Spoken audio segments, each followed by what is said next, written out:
Olá, ligados! Sejam muito bem-vindos a mais um episódio do nosso programa e hoje a gente vai falar sobre o preconceito. O que a Bíblia fala sobre esse assunto? Você já sofreu preconceito por ser cristão? A gente vai descobrir um pouquinho mais sobre isso agora, no Ligados na Palavra. Fique com a gente!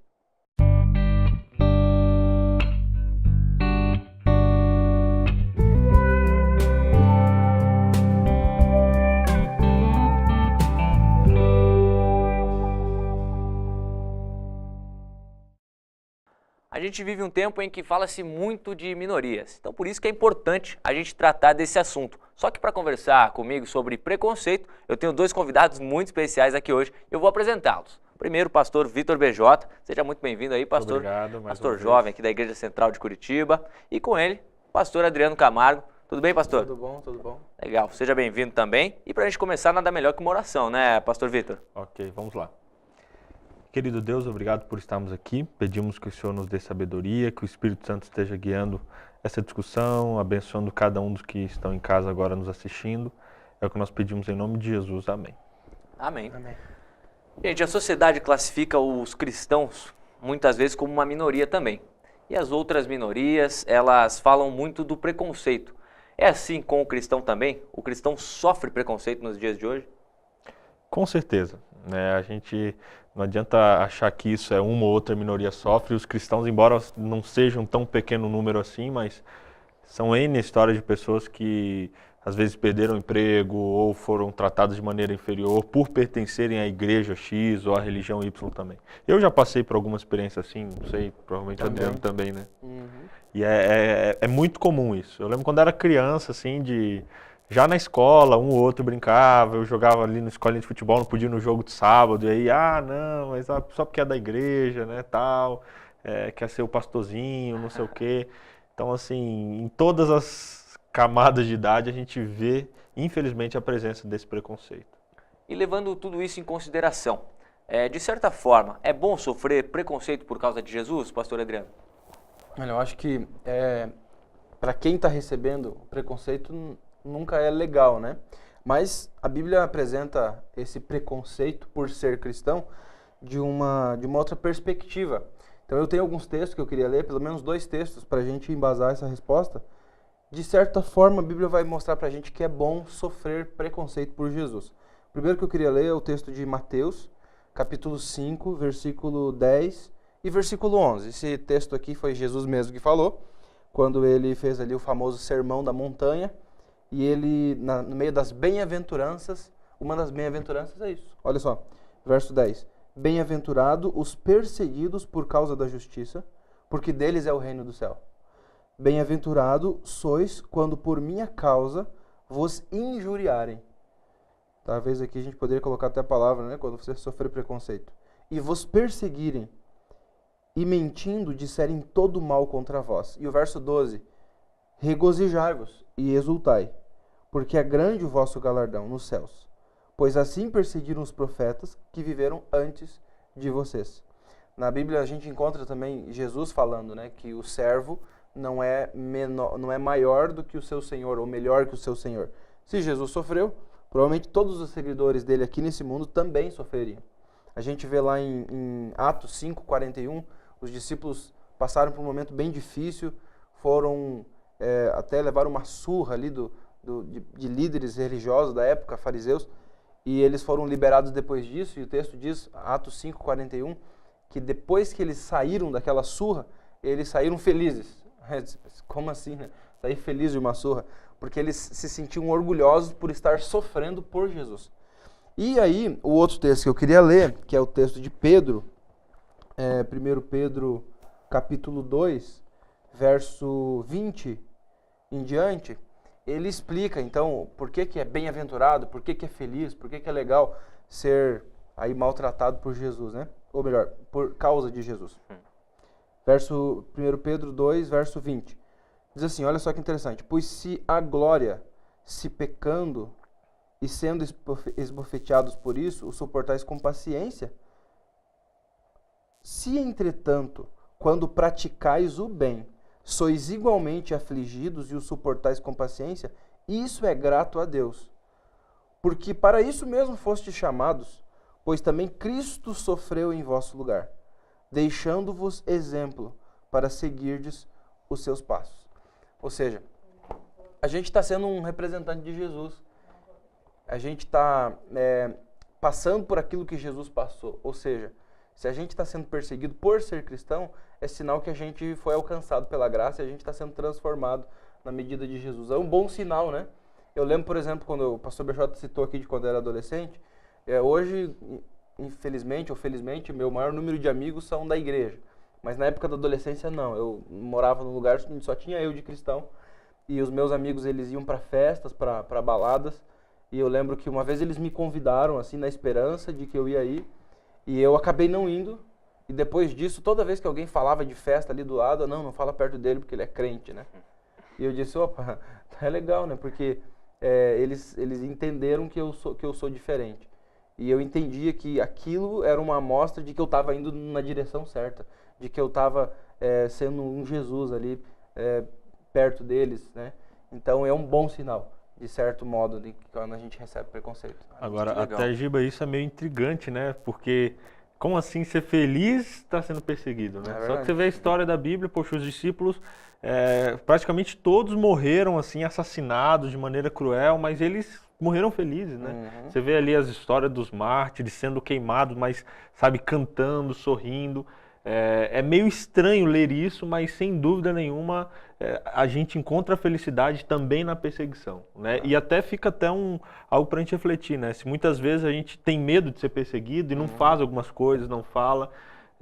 Para mim esse texto também fala, olha, faça coisas dignas de perseguição em meu nome, né? Porque assim como Jesus foi perseguido, a gente vai sofrer também, mas mesmo na perseguição a gente vai encontrar felicidade porque a gente vai estar sendo perseguido em nome de Jesus e não apenas por algo que a gente fez ou deixou de fazer. E o contrário é verdadeiro. Se a vida está tranquila, sim, de certo modo, que não tem nenhuma oposição, opa, pode ser que eu esteja tão enraizado aqui que já está perdendo. Tão acomodado, né? É exatamente isso que eu ia perguntar. Esses sinais de que a gente está sendo perseguido, de que a gente está sofrendo certo tipo de preconceito. E aí quando a gente lê na Bíblia que isso também não é uma coisa nova, que já acontecia antes. É um fator motivacional para o cristão? Devo continuar assim, mesmo que esteja acontecendo. Porque se está acontecendo, estou sofrendo preconceito, é porque eu estou no caminho certo. É assim mesmo? Sem dúvida, né? Assim, na verdade você tem que analisar como está a sua vida. Né? Sempre que vem alguém falando, olha, você está errado, isso está errado, ou algum preconceito, eu vejo isso sempre como algo de avaliação. Né? Peraí, por que essa pessoa está falando isso de mim? Qual é essa acusação? Será que faz sentido? Aí você coloca na balança de acordo com a Bíblia, entendeu? Porque muitas vezes as pessoas também nos dão alguma palavra de reprovação, alguma coisa que é para o nosso bem mesmo, que faz sentido.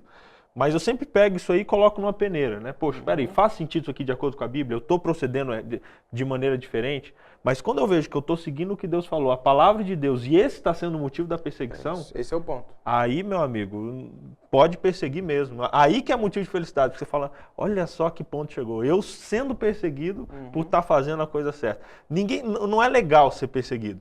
Mas lá no fundo você encontra uma verdadeira felicidade, porque você fala, olha...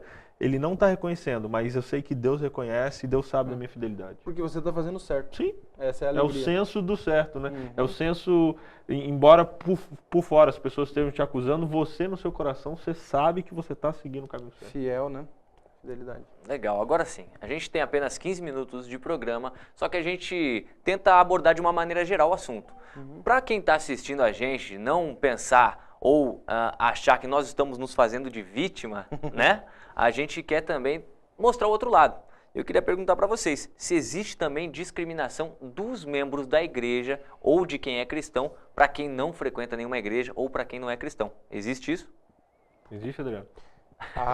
Você falou antes, sem dúvida, eu vou repetir agora, sem dúvida. Tá Existe certo. Sim. Infelizmente, né?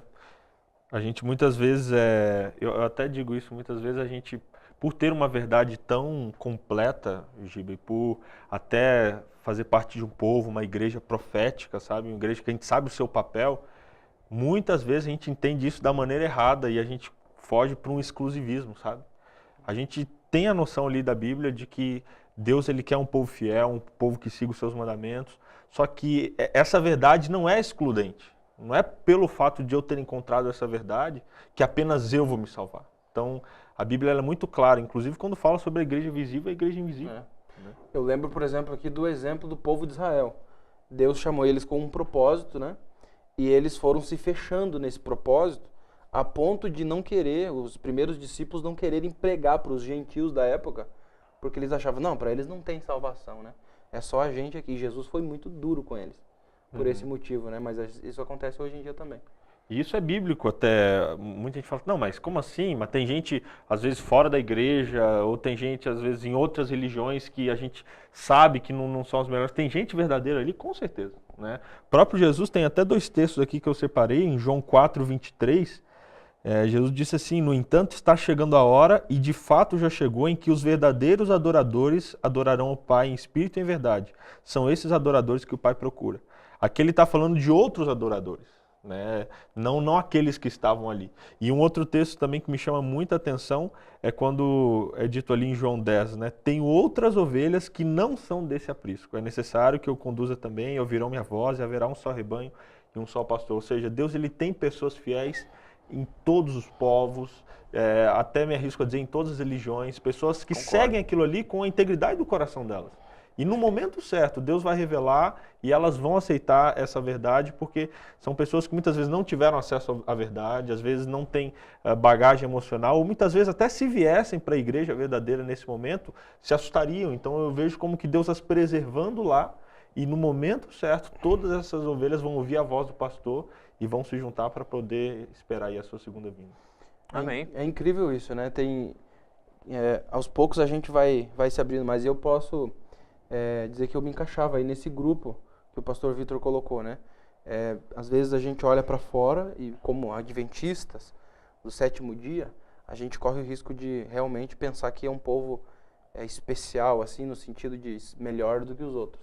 E algumas vezes eu olhava para algumas denominações, tipo, coitado, a gente tem que ir lá salvar eles, né? Mas eu, nos últimos tempos, tenho me relacionado e participado de alguns encontros com pessoas, assim, e eu me impressiono em ver que tem gente que é muito mais fiel, sabendo talvez bem menos do que eu mesmo. Então, a gente sabe também que um dia essa igreja invisível vai aparecer. Gente que está por aí em outros apriscos, né? E que é a ovelha de Jesus. Eu lembro de um exemplo também na Bíblia, que é impressionante. Para mim isso me impacta muito. No nascimento de Jesus, quando Jesus nasceu, a gente tinha ali um povo todo que sabia da verdade, que conhecia as profecias do nascimento de Jesus, mas que estava preocupado com eles mesmos. E aí você vê lá no nascimento de Jesus 3 pastores vindo e 3 reis magos, que não eram do povo de Deus, não eram judeus, não tinham conhecimento como os judeus tinham, mas que de alguma forma estavam esperando o Messias. Então a gente tem muita gente aí fora também, que a gente não conhece, que talvez nem é religioso, mas que Deus está se revelando para eles, e eles estão sendo fiel naquilo que eles conhecem, e que são tão ou até mais cristãos do que a gente que conhece mais, que tem conhecimento. O conhecimento Então a gente tem que olhar as outras pessoas, né? Sempre assim, querendo aprender com elas e amando elas, né? Todo mundo de forma igual. Perfeito. O conhecimento sem o amor não vale de nada, né? Você acaba machucando algumas pessoas, enfim, tendo esse preconceito que a gente não gosta de sofrer, acaba fazendo com que os outros sofram, né? Gente, mais alguma coisa pra gente concluir? Eu creio que é isso, a gente ter essa cautela, né? Tanto para não discriminar e também essa coragem de sofrer discriminação também, né? Ser fiel ao certo, mesmo quando isso não é o popular, sabendo que vamos sofrer, não ter medo de sofrer. E eu creio que o segredo para que isso aconteça é estar firme com Deus. Você está firme com Deus, vivendo o que a palavra de Deus fala, na hora certa, na hora que vier a crise, a dificuldade, você vai permanecer firme. E ainda que seja criticado, você não vai titubear porque você sabe que está fazendo certo. E olha, esse senso pessoal de você estar fazendo certo, mesmo que sofrendo, é algo que não tem preço. Você sofre mais feliz porque você sabe que está sofrendo por estar fazendo certo. Isso é um privilégio, né? A Bíblia chama isso, inclusive, de juntar tesouros no céu, né? A gente pode escolher juntar tesouros aqui, ou a gente pode juntar tesouros no céu. E a Bíblia diz uma diferença clara. Aqui, o tesouro é corroído, a traça e a ferrugem corrói, mas no céu não. É algo eterno, né? Então, é isso, é a gente viver aqui, mas não como cidadão daqui, como um cidadão do céu, né? E está disposto a enfrentar as lutas que qualquer estrangeiro enfrentaria em terra estranha, em terra diferente, né? E ficar feliz por isso. Porque a gente está passando pela mesma coisa que Jesus, ou seja, o que aconteceu com Jesus tocou o nosso coração e a gente está se salvando. Agora, sobre o preconceito inverso, né, da gente olhar no outro, às vezes alguém menor, por a gente se achar melhor, eu tenho o texto aqui de 1 João 3, verso 14. E João dá uma marca assim, bem especial para o cristão de verdade. Sabemos que passamos da morte para a vida porque amamos o nosso irmão. Quem não ama, permanece na morte. Legal, tá certo. Então, para você aí que acompanhou um pouquinho desse estudo, lembre-se que a palavra de Deus é a melhor fonte de informação para você entender melhor assuntos como esse. Para a gente fechar, será que o pastor pode fazer uma oração para a gente? E aí a gente já passa todas as redes sociais, enfim, como que o pessoal acha os outros episódios do Ligado. Vamos orar. Querido Deus, nós queremos te agradecer por esse tempinho aqui falando sobre esse assunto tão especial. E nós queremos te pedir que o Senhor nos ajude a fazermos o certo, independente do ambiente, se ele é hostil, se ele não é hostil, e lembrar de que o Senhor passou por coisas muito piores. E se estamos enfrentando isso, é porque somos teus discípulos e porque estamos no caminho certo. Mas ajude-nos sempre a avaliar se talvez o preconceito não está sendo por estarmos dando um mau exemplo. Ajuda-nos sempre a testemunhar do Senhor. Também. Mas, acima de tudo, também nos ajuda a termos amor por as pessoas que estão na nossa volta, mesmo aqueles que a gente olha com um olhar, às vezes, de desprezo, e entender que somos irmãos. Abençoa, Senhor Deus, o nosso amigo que está aí assistindo o programa, e a todos nós aqui do programa, em nome de Jesus. Amém. Amém.